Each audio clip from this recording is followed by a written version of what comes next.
بسم الله الرحمن الرحیم. د ورډپریس کوم درس درته ښه راغلاست وایم په دې هیله چې ټول روغ او جوړ اوسئ. په تېر درس کې ما تاسو ته د صحیح فاتیم یعنې هغه تیم چې کوم موږ د دې پروجیکټ د دې درسونو د پرمخ وړلو لپاره استعمالوو د هغې د ډیمو ډیټا د امپورټ کولو طریقه ما تاسو ته ښودلې وه. هیله دی چې په هغې درس کې کوم مشکل نه وي. نو په دې درس کې زه تاسو ته د پوسټ اړونده ټولې خبرې کوم. نو د درس د پیلولو څخه مخکې که چیرې زما چینل ته نوي راغلي یاست د چینل در سره سبسکرایب کړئ تر څو زما هر یو ویډیو تاسو ته پر وخت در ورسیږي. ښه نو د ډیشبورډ ته داخلېدو لپاره موږ څه کوو؟ براوزر ته راځو.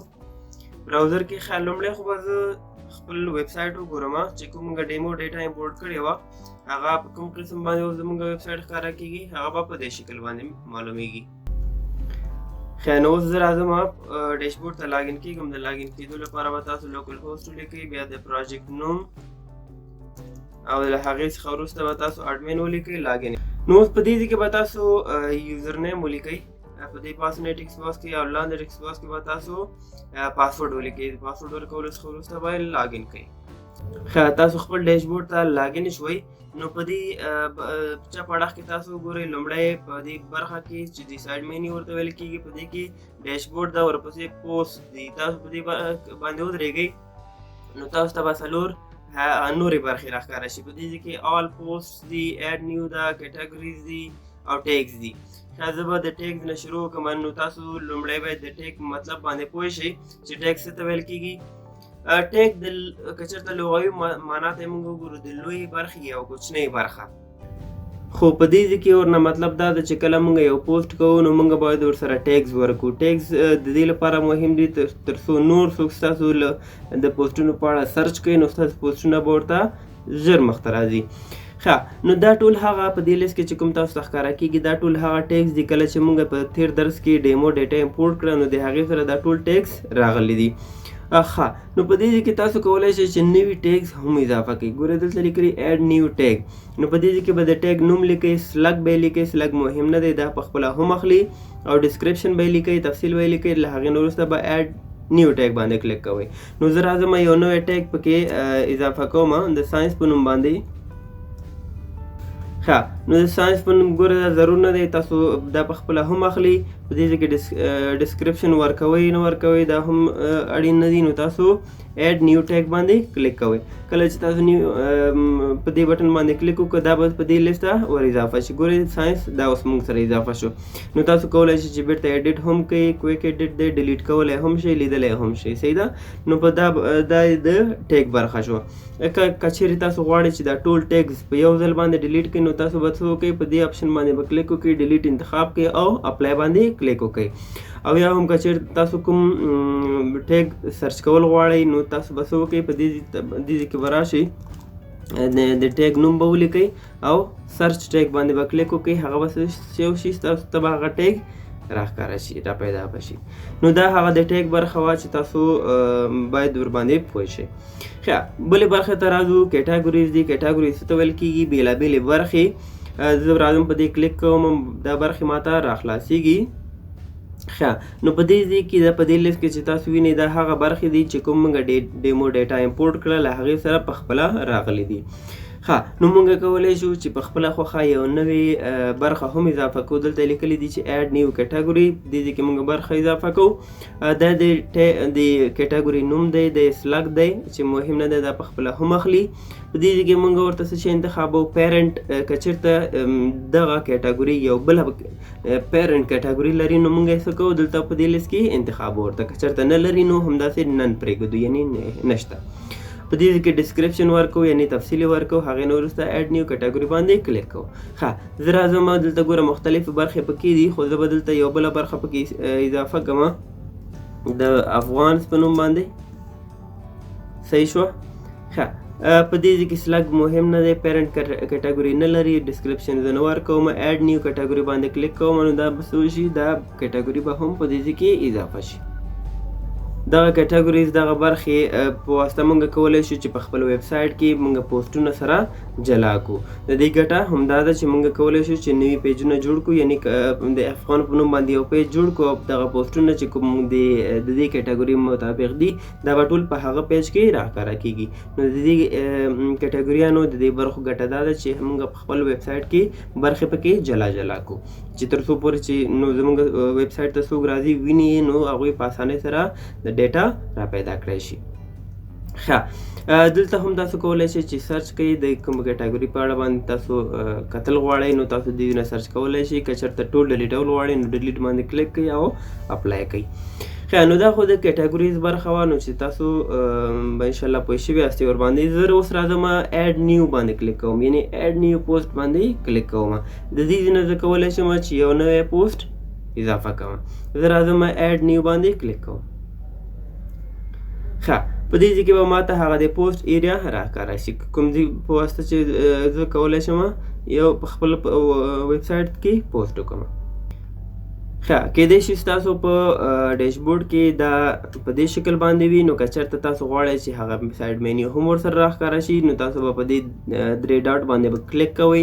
هغې نه وروسته دا فل سکرین موډ به لرې کوئ. نو هغې نه وروسته به تاسو ته څه وشي دا ایریا به راښکاره شي. ښه، د پوسټ کولو لپاره خو لومړی تاسو باید پوسټ آماده کړی وي. نو تاسو به دې کې ټایټل ورکوئ. ګورئ دلته تاسو ته ډېر په ساده ډول باندې لیکلي چې ایډ ټایټل، او دلته به د دې ټایټل مطابق چې کومه لیکنه ستاسو ده هغه لیکنه به ټول دلته پیسټ کوئ، یعنې دلته به یې لیکئ. ښه، نو زه اوس څه کوم، زه راځم یو پوسټ چې کوم په دې ویب سایټ کې موجود ده زه به دا راواخلم. دا ټایټل به را کاپي کوم، چون کاپي ښه خبره هم نه ده خو موږ دلته اوس پریکټس کوو. نو زه څه کوم، دا را کاپي کوم او دا لیکنه هم ورسره را کاپي کوم.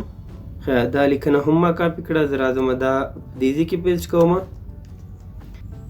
ښه، دا لیکنه مې په دې ځای کې پیسټ کړه. ګوره دا زموږ ټایټل شو، دا زموږ د دې ټایټل مطابق هغه لاندې لیکنه شوه. که چېرته دا لیکنه یو تصویر هم لري نو موږ کولی شو چې یو تصویر هم ورسره اضافه کړو. د تصویر اضافه کولو لپاره به تاسو د دې پلس علامې باندې کلیک وکړئ. د هغې څخه وروسته تاسو ته به دې ځای کې یو لیست راښکاره شي. په دې لیست کې تاسو ایمیج په نوم باندې وګورئ، ایمیج باندې کلیک وکړئ. په دې ځای کې دا بلاک به تاسو ته اضافه شي. دلته لیکلی دي چې اپلوډ کولی غواړئ که نه، کوم تصویرونه چې تا سره دلته په ورډپریس کې موجود دي هغه راغېستل غواړئ او که نه کوم یو آر ایل نه مطلب کوم لینک نه راغېستل غواړئ او په خپل ویب سایټ کې اچوئ. خو زه ورته وایم چې نه زه اپلوډ کول غواړم. اپلوډ باندې کلیک کوم. زه دا تصویر دی راخلم او دا به دلته انسرټ شي. ښه، نو دا دی دا تصویر هم د لیکنه سره انسرټ شو.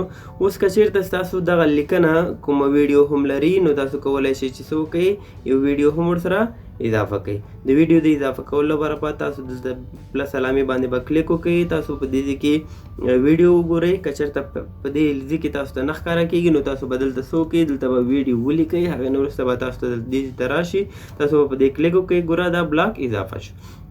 په دې ځای کې تاسو ته وایي چې اپلوډ کول غواړئ که نه، په ورډپریس کې کوم ویډیو تاسو سره دی هغه راوړل غواړئ او که نه د کوم لینک په واسطه باندې دلته پیسټ کول غواړئ. زه ورته یم چې نه د یو لینک په واسطه باندې دلته پیسټ کول غواړم. نو زه څه کوم، او لومړی خو یو لینک را پیدا کوم. زه به راشم دلته به یو ویډیو انتخاب کوم. نو دا موږ سره یو ویډیو ده. ښه، دا لینک به تاسو ټول انتخاب کړئ او کاپي به یې کړئ. له کاپي څخه وروسته تاسو راشئ بیرته خپل ډیشبورډ ته. ډیشبورډ کې به تاسو انسرټ فرام یو آر ایل انتخاب کړئ. د هغې نه وروسته به تاسو دلته پیسټ کړئ هغه یو آر ایل چې کوم انټر باندې به کلیک وکړئ. چې کله مو انټر باندې کلیک وکړو هغه ویډیو به دلته امبیډ شي. صحیح ده؟ نو که چېرته ستاسو پوسټ ویډیو لري، تصویر لري، دا ټول تاسو اضافه کولی شئ. که چېرته کومه بله برخه لري نو پلس باندې کلیک وکړئ. په دې ځای کې پیراګراف دی، ایمیج ده، د کوم فیسبوک نه کوم پوسټ راغلی، ویډیو، هیډینګ، ګیلري، لیست، مکملې برخې دي. پکې تاسو کولی شئ چې یو پکې انتخاب کړئ. په دې ځای کې نورې برخې هم شته ده، تاسو له دې نه هم استفاده کولی شئ. که چېرته زه دا تاسو ته هر یو تفصیل سره وایم نو دا ویډیو به ډېره اوږده شي. ښه، ښه زمونږ پوسټ اوس لپاره څنګه شو آماده شو. اوس زه څه کوم که چېرته تاسو د دې لیکنه کې تغییر راوړل غواړئ نو په دې باندې کلیک وکړئ. تاسو کولی شئ ډېر په اسانۍ سره تغییر پکې راوړئ. تاسو که چېرته غواړئ د دې فنټ بولډ کې ایټالیک کې نو تاسو یې هم کولی شئ چې بولډ او ایټالیک کې نو تاسو بس وکړئ دا ټول به انتخاب کړئ. په دې کې بي لیکلي بي مطلب بولډ آی لیکلي آی مطلب ایټالیک. تاسو کولی شئ دا لیکنه کې تغییر راوړئ. ګورئ یوې خبرې ته مې بل پام وي ستاسو دا لیکنه چې کومه ده دا په پښتو کې ده یعنی د دې باید ډایرکشن رایټ ټو لیفټ وي. نو تاسو به څه کوئ دا ټول به انتخابوئ. د انتخاب څخه وروسته دې ته به راشئ الاینمنټ ته په دې ځای کې دا به انتخاب کړئ دا طرف. صحیح شوه. ښه زه راځم اوس زمونږ لیکنه مکمل ډول باندې آماده شوه. کله چې تاسو لیکنه آماده کړه ګورئ لکه ساده په ورډ پروګرام کې چې تاسو کار کوئ هماغه شکل باندې دا هم تاسو ته راښکاره کیږي. ښه نو اوس دې برخې ته تاسو راشئ. دې برخه کې هم لږ څه مهم کارونه دي تاسو باید هغه هم ترسره کړئ. نورې برخې پرېږدو راځو کیټاګوري ته. اوس تاسو دغه لیکنه په کومه کیټاګوري کې اچوئ یعنی ستاسو لیکنه د کومې برخې مطابق ده. زه ورته یم چې زما لیکنه د افغان کیټاګوري مطابق ده. زما دا کیټاګوري انتخاب کړه هغې نه وروسته دا کلوز کوم. راځم ټیکس ګوره ټیکس به تاسو اوپن کړئ. اوس تاسو لیکنه د څه شي اړوند ده نو زه ورته وایم چې زما لیکنه د ټیکنالوژي اړوند ده مثال که نه. تاسو به څه وکړئ د ټیکنالوژي به اضافه کړئ. صحیح.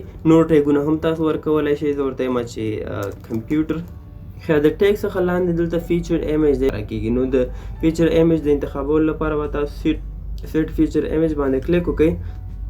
کوشش وکړئ چې ستاسو تصویر چې کوم د فیچر ایمیج لپاره انتخابوئ هغه باید څومره وي هغه باید 2 MB نه کم وي.